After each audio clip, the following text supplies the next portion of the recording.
की व्रत कथा माँ कृपा पाना चाहते हैं तो इसे ज़रूर सुने। शारदीय नवरात्रि की शुरुआत हो रही है। नवरात्रि में माँ दुर्गा के 9 स्वरूपों की विधि विधान से पूजा की जाती है। साल भर में कुल 4 नवरात्रि आती है, जिसमें चैत शारदीय नवरात्रि का महत्व काफ़ी ज़्यादा होता है। माना जाता है कि नवरात्रि में माता की पूजा अर्चना करने से देवी दुर्गा की खास कृपा होती है। माँ दुर्गा की सवारी वैसे तो शेर है, लेकिन जब वह धरती पर आती है तो उनकी सवारी बदल जाती है। इस बार माँ दुर्गा डोली पर पालकी पर सवार होकर धरती पर आएगी। नवरात्रि के 9 दिन माँ दुर्गा को समर्पित होते हैं। नवरात्रि में माँ दुर्गा के 9 रूपों की उपासना की जाती है, जिसे नौ दुर्गा के नाम से जाना जाता है। नवरात्रि का 10वां दिन विजयदशमी या दशहरा के रूप में मनाया जाता है। इस बार शारदीय नवरात्रि के आखिरी 3 दिन बहुत ही खास होते हैं, जिसमें दुर्गा सप्तमी, दुर्गा अष्टमी, दुर्गा नवमी है। नवरात्रि के पहले दिन व्रती द्वारा व्रत का संकल्प लिया जाता है। इस दिन लोग अपने सामर्थ्य के अनुसार 2, 3 या पूरे 9 दिन का उपवास रखने का संकल्प लेते हैं। संकल्प लेने के बाद मिट्टी की वेदी में जौ बोया जाता है और इस विधि को कलश पर स्थापित किया जाता है। हिंदू धर्म में किसी भी मांगलिक काम से पहले भगवान गणेश की पूजा का विधान बताया गया है और कलश को भगवान गणेश का रूप माना जाता है, इसलिए इस परंपरा का निर्वाह किया जाता है। कलश को गंगा जल से साफ की गई जगह पर रख दें। इसके बाद देवी देवताओं का आह्वान कर कलश में 7 तरह के अनाज, कुछ सिक्के और मिट्टी भी रखकर कलश को 5 तरह के पत्तों से सजा लें। इस कलश पर कुल देवी की तस्वीर स्थापित करें। दुर्गा सप्तशती का पाठ करें। इस दौरान अखंड ज्योति अवश्य प्रज्वलित करें। अंत में देवी माँ की आरती करें। प्रसाद को सभी लोगों में बांट दें। संपूर्ण देवी कथा। धार्मिक कथाओं के अनुसार एक बार बृहस्पति जी ने ब्रह्मा जी से सवाल किया कि वह चैत्र आश्विन मास के शुक्ल पक्ष में नवरात्र का व्रत और उत्सव क्यों किया जाता है। इस व्रत का क्या फल है, इसे किस प्रकार करना उचित है, पहले इस व्रत को किसने किया। बृहस्पति जी के इन सवाल के जवाब में ब्रह्मा जी ने कहा, बृहस्पति प्राणियों के हित की इच्छा से तुमने बहुत अच्छा प्रश्न किया है। दरअसल जो मनुष्य मनोरथ पूर्ण करने वाली दुर्गा, महादेव, सूरज और नारायण का ध्यान करते हैं, वे मनुष्य धन्य हैं। यह नवरात्र व्रत संपूर्ण कामनाओं की पूर्ण करने वाला है। इसके करने से पुत्र की कामना वाले को पुत्र, धन की लालसा वाले को धन, विद्या को चाहने वाले को विद्या और सुख की इच्छा करने वाले को सुख मिलता है। इस व्रत को करने से रोगी मनुष्य का रोग दूर हो जाता है, मनुष्य की संपूर्ण विपत्तियां दूर हो जाती है और घर में समृद्धि की वृद्धि होती है। वंध्या को पुत्र प्राप्त होता है, समस्त पापों से छुटकारा मिल जाता है, माँ का मनोरथ सिद्ध हो जाता है। ब्रह्मा जी के अनुसार जो मनुष्य इस नवरात्र व्रत को नहीं करता, वह अनेकों दुखों से भोगता है और कष्ट और रोग से पीड़ित हो जाता है। उसके संतान नहीं होती है और वह धन्य से रहित हो जाती है। भूख और प्यास से व्याकुल घूमता फिरता है, संज्ञाहीन हो जाता है और सधवा स्त्री इस व्रत को नहीं करती है, वह पति सुख से वंचित हो नाना दुखों को भोगते हैं। यदि व्रत करने वाला मनुष्य सारे दिन का उपवास न कर सके तो एक समय भोजन करे और 10 दिन बांधवों सहित नवरात्र व्रत की कथा का श्रवण करे। हे बृहस्पति, जिसने पहले इस महाव्रत को किया है, वह कथा मैं तुम्हें सुनाता हूँ, तुम सावधान होकर सुनो। इस प्रकार ब्रह्मा जी का वचन सुनकर बृहस्पति जी बोले, हे ब्राह्मण मनुष्य का कल्याण करने वाले, इस व्रत के इतिहास को मेरे लिए कहे, मैं सावधान होकर सुन रहा हूँ। आपकी शरण में आए हुए मुझ पर कृपा करो। ब्रह्मा जी बोले, प्राचीन काल में मनोहर नगर में पिट्ठत नाम का एक अनाथ ब्राह्मण रहता था।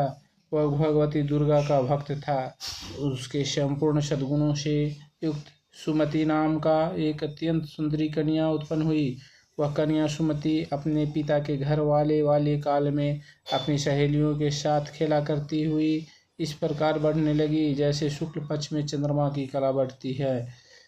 उसका पिता प्रतिदिन जब माँ दुर्गा की पूजा कर हवन किया करता, वह उस समय नियम से वहां उपस्थित रहती।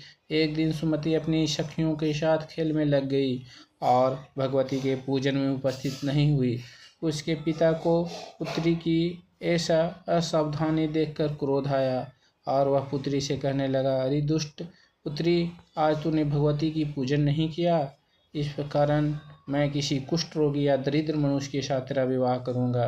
पिता का ऐसा वचन सुन सुमति को बड़ा दुख हुआ और पिता से कहने लगी, हे पिता, हे पिता, मैं आपकी कन्या हूँ तथा सब तरह आपके अधीन हूँ। जैसी आपकी इच्छा हो वैसे ही करो। राजा से, दरिद्र से अथवा जिसके साथ चाहे मेरा विवाह कर दो, पर होगा वही जो मेरे पास मेरे भाग में लिखा है। मेरा तो अटल विश्वास है, जो जैसा कर्म करता है उसके कर्मों के अनुसार वैसा ही फल प्राप्त होता है, क्योंकि कर्म करना मनुष्य के अधीन है और फल देना ईश्वर के अधीन है। जैसे अग्नि में घी से तृणादि उसको अधिक प्रदीप कर देते हैं, इसी प्रकार कन्या के निर्भरता से कहे हुए वचन से उस ब्राह्मण ने क्रोधित हो अपनी कन्या का विवाह एक कुष्ठी के साथ कर दिया और अत्यंत क्रोधित हो पुत्री से कहने लगा, हे पुत्री, अपने कर्म का फल भोगो और देखें भाग्य के भरोसे रहकर क्या करती हो।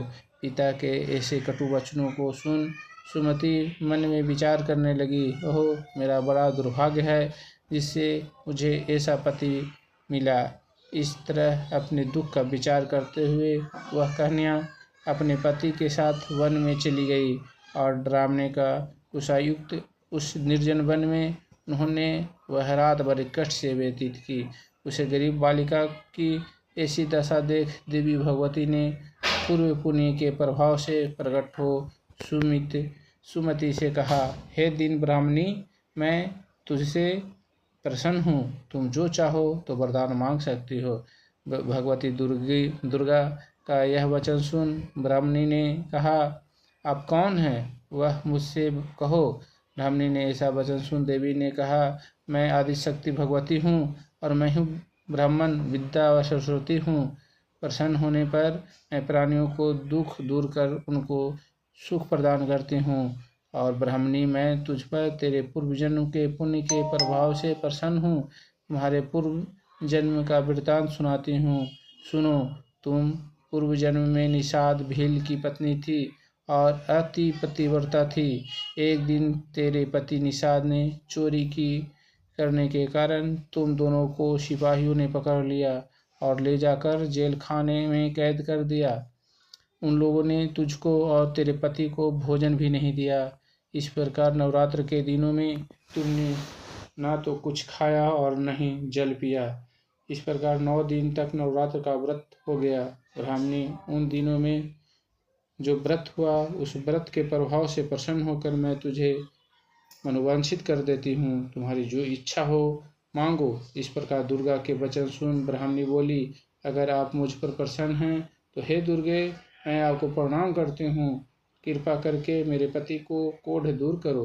देवी ने कहा, उन दिनों तुमने जो व्रत किया था उस व्रत का एक दिन का पुण्य पति को कोढ़ दूर करने के लिए अर्पण करो।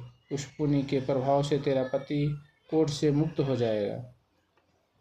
ब्राह्मणी बोली। इस प्रकार देवी के वचन सुन वह ब्राह्मणी पर बहुत प्रसन्न हुई और पति को निरोग करने का इच्छा से जब उसने तथास्तु ऐसा वचन कहा, तब उसके पति का शरीर भगवती दुर्गा की कृपा से कुष्ठ रोग रहित हो गए, अति कांतिवान हो गए।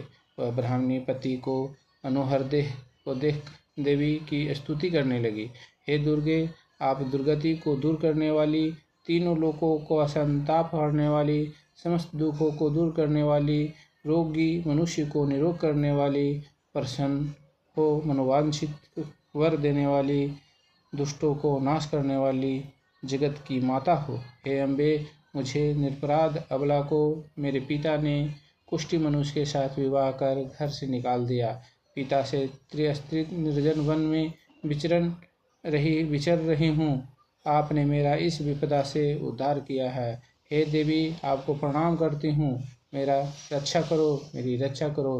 ब्राह्मण जी बोले, हे बृहस्पति, उस ब्राह्मणी की ऐसी स्तुति सुन देवी बहुत प्रसन्न हुई और ब्राह्मणी से कहा, ब्राह्मणी, तेरे उदाल्य नामक तो बुद्धिमान, धर्मान, कीर्तिमान, जितेंद्रिय पुत्र शीघ्र उत्पन्न होगा, ऐसा वर प्रदान कर देवी ने ब्राह्मणी से फिर कहा कि हे ब्राह्मणी, और जो कुछ तेरी इच्छा हो वह मांग ले। भगवती दुर्गा का ऐसा वचन सुन सुमति ने कहा, हे भगवती दुर्गे, अगर आप मुझ पर प्रसन्न हैं तो कृपा कर मुझे नवरात्र व्रत की विधि और उसके फल का विस्तार से वर्णन करें।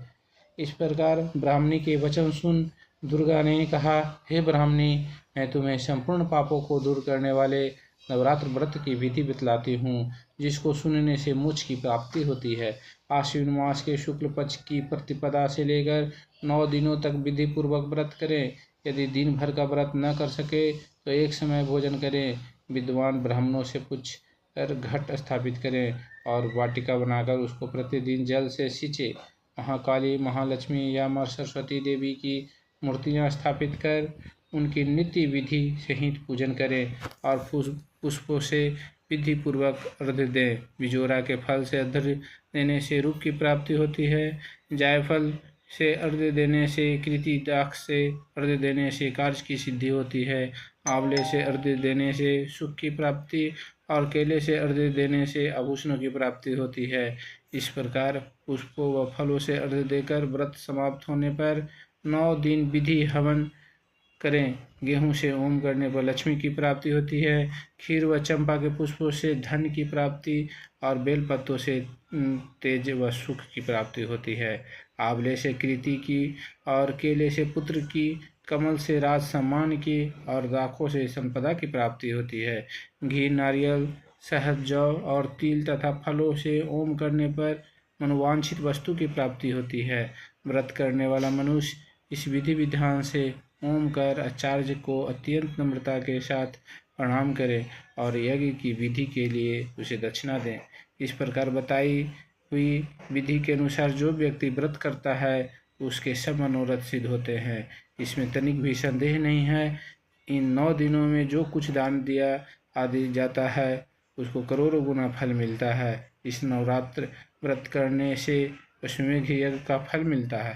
हे ब्राह्मणी, इस संपूर्ण कामनाओं को पूर्ण करने वाले उत्तम व्रत को मंदिर अथवा घर में विधि के अनुसार करें। ब्राह्मण जी बोले, हे बृहस्पति, इस प्रकार ब्राह्मणी को व्रत की विधि और फल बताकर देवी अंतर्ध्यान हो गए।